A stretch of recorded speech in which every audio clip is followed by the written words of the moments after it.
आज हम पढ़ने वाले हैं मध्यकालीन भारतीय इतिहास के जो साहित्यिक स्रोत हैं, उनमें जो सल्तनत काल के कौन-कौन से ग्रंथ हैं और उनके रचनाकार कौन हैं।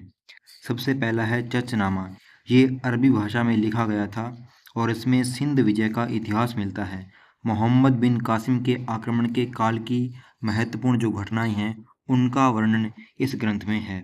इसका जो लेखक है वो अज्ञात है, उसकी जानकारी नहीं है और इसमें अरबों की विजय संबंधी जानकारी मिलती है और उसका ये एकमात्र स्रोत है। दूसरा है तारीख़ सिंध या तारीख़ मासूमी।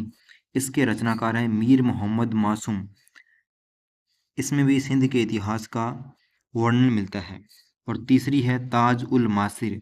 इसकी रचना हसन निजामी ने की थी और किस भाषा में? तुर्की भाषा में। ये जो मध्यकाल की रचनाएं हैं, ये फारसी और तुर्की और अरबी भाषा में लिखी गई है, इसलिए इनके नाम थोड़े कठिन हैं, लेकिन इनको बार बार याद करेंगे तो ये याद हो जाएंगे। ताजुल मासिर के रचनाकार कौन है? हसन निजामी।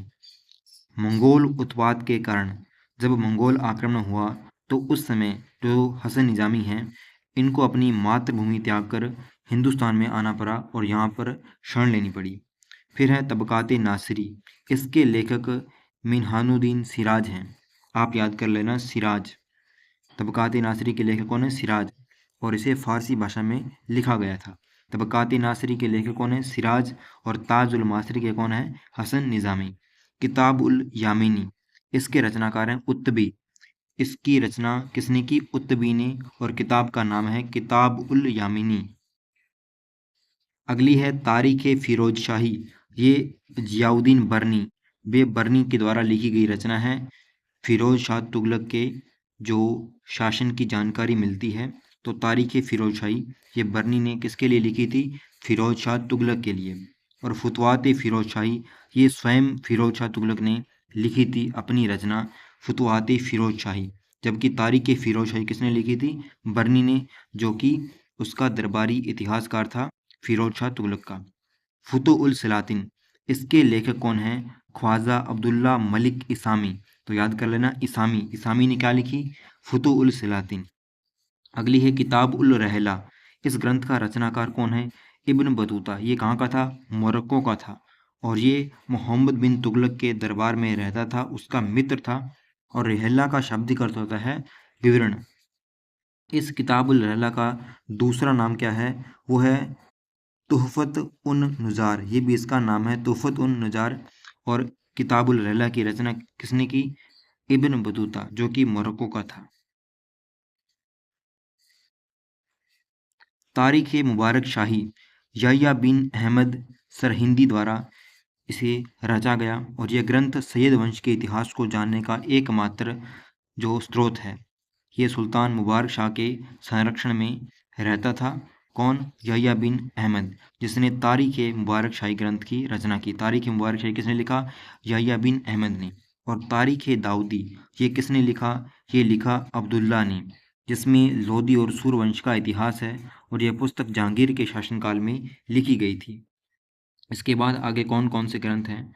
तो उनमें है तारीख़ सलातिन ए अफ़गाना, या इसका दूसरा नाम है तारीख़ शाही। इस ग्रंथ की रचना अहमद यादगार ने की थी।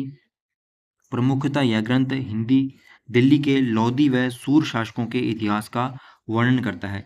इसमें भी लोदी और सूर वंश के शासकों का जो इतिहास मिलता है। तारीख़ सलातिन या तारीख़ शेर शाही इसका नाम है। और तारीख़ उल हिंद, इसकी रचयिता कौन है? अल बुरूनी। तो अल बुरूनी तारीख़ुल हिंद या इसको कहते हैं किताबुल हिंद। इसके भी दो नाम है, तारीख़ुल हिंद या किताबुल हिंद। इसके रचनाकार कौन है? अल बुरूनी। ये अरबी और फारसी का ज्ञाता था और ये पुस्तक इसने मूल रूप से अरबी भाषा में लिखी थी और इसका बाद में एडवर्ड सांचो ने अंग्रेजी भाषा में अनुवाद किया था। कब किया था? 1888 में।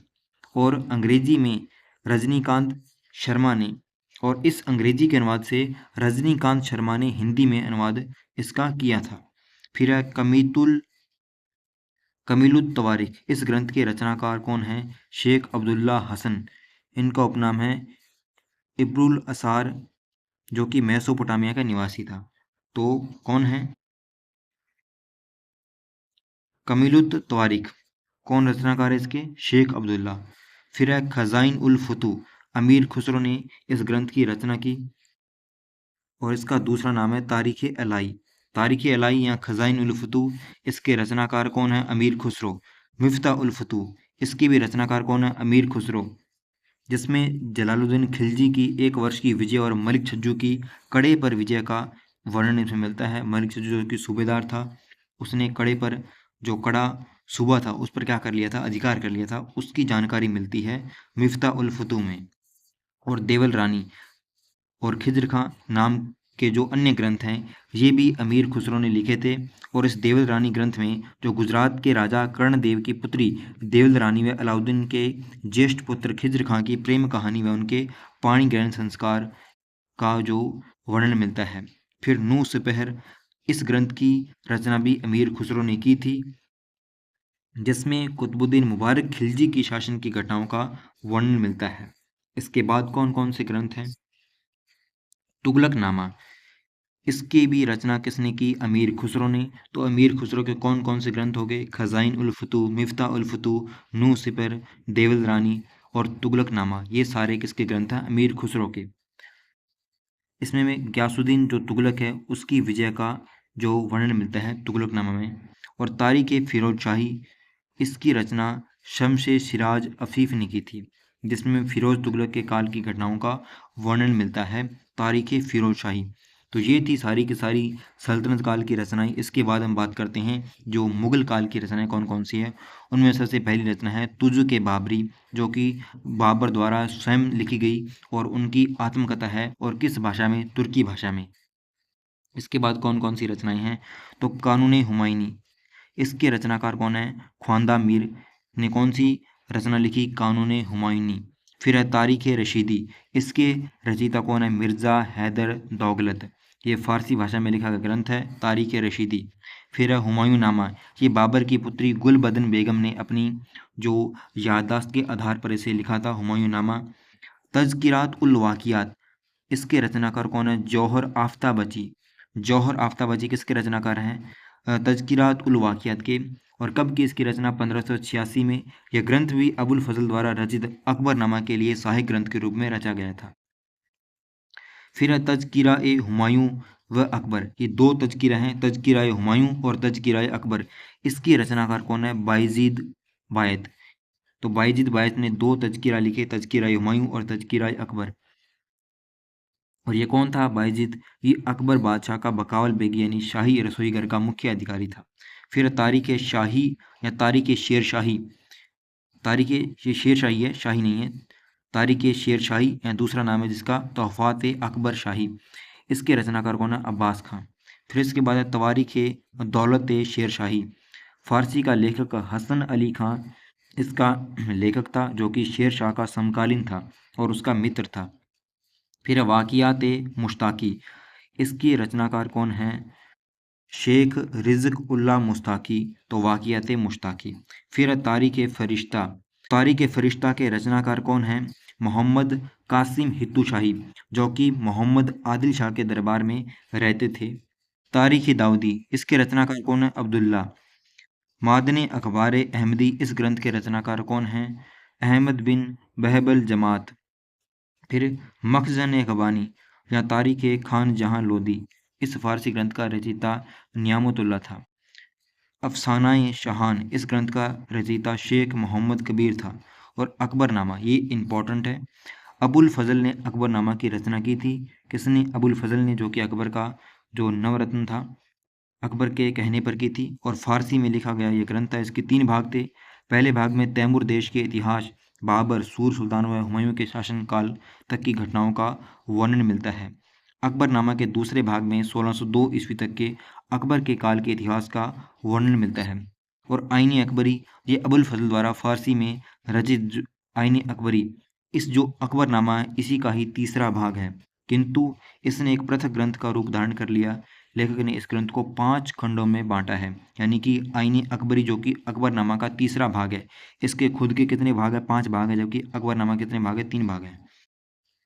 फिर है तबकात अकबरी, ख्वाजा निज़ामुद्दीन अहमद ने इस ग्रंथ को लिखा था, तबकात अकबरी को। फिर है मुंतखब उल उत तवारीख या तारीख बंदायूनी, इसके रचनाकार कौन थे? अब्दुल कादिर बंदायूनी, जो कि हल्दी घाटी के युद्ध में भी साथ थे अकबर के। फिर है तुजू के जहांगीरी, ये जहांगीर की आत्मकथा है जो कि स्वयं जहांगीर ने लिखी थी। फिर इकबाल नामा है जहांगीरी, इसके रचनाकार कौन है? मोहम्मद खां। फिर बादशाह नामा या पादशाह नामा, इस ग्रंथ का रचनाकार कौन है? अमीन कजवानी, जो अफजल खां के संरक्षण में रहता था। और शाहजहाँनामा, यह ग्रंथ मोहम्मद सादिक द्वारा रचित है। फिर तज़किरात उल मुलुक, ये शीरा द्वारा लिखा गया। तज़किरात उल मुलुक, इससे पहले हम पढ़ कर आए हैं तज़किरात अकबर और तज़किराए हुमायूं। फिर है फुतवात आदिल शाही, इस ग्रंथ का लेखक कौन था? फिजूनी। हकीकत उल आलम, इस ग्रंथ से कुतुबशाही वंश के इतिहास की जानकारी मिलती है और इसके रचनाकार कौन थे? मुसावी मीर आलम। इसके बाद मुतकब उल लुवाब अथवा तारीख खफ़ी खां, इस ग्रंथ के रचनाकार कौन है? हाशिम खफ़ी खां।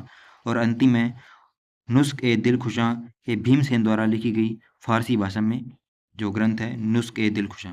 तो ये थी मुगल काल और सल्तनत काल की जो साहित्यिक रचनाएं, जो आप बार बार पढ़ोगे तो आपको याद हो जाएगी। ये कठिन है इनके नाम, इसलिए इनको बार बार याद करना होगा, तो ये आसानी से याद हो जाएंगी।